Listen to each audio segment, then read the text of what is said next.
Hello traders. In this video, we are looking at the Chande Forecast Oscillator for MT4 and MT5.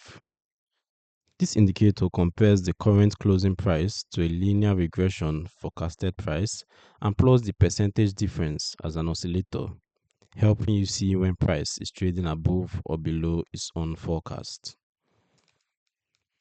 At this point, I'll load the indicator on the chart so you can see how it looks in real time. I'm about to allow DLL imports, and there we have it. On MT4 and MT5, the Chande Forecast Oscillator appears in a sub-window as a line that oscillates around a zero level. Values above zero mean the forecast price is greater than the current close, indicating potential upside bias, while values below zero mean the forecast is under the close, hinting at potential downside bias.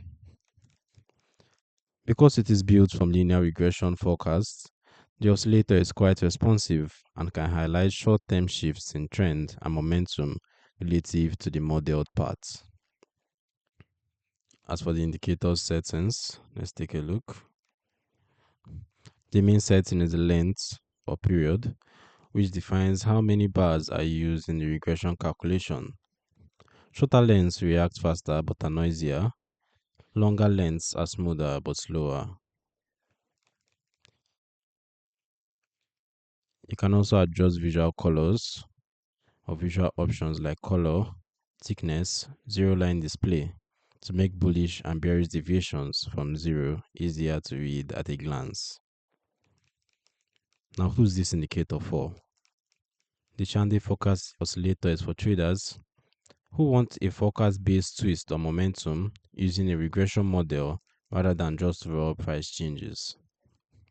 It is a visual confirmation tool only, does not execute trades, and works best when combined with trend filters, support/resistance, and other indicators because regression-based forecasts can still produce frequent whipsaws in choppy markets.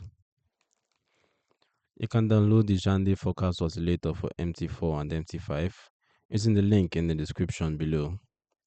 It gives you a responsive, forecast-driven oscillator that shows when price is running above or below its expected path, adding another dimension to your momentum analysis. If you found this helpful, remember to subscribe to the Forex Geek and turn on notifications for more MT4 and MT5 indicator breakdowns. I look forward to seeing you in the next video.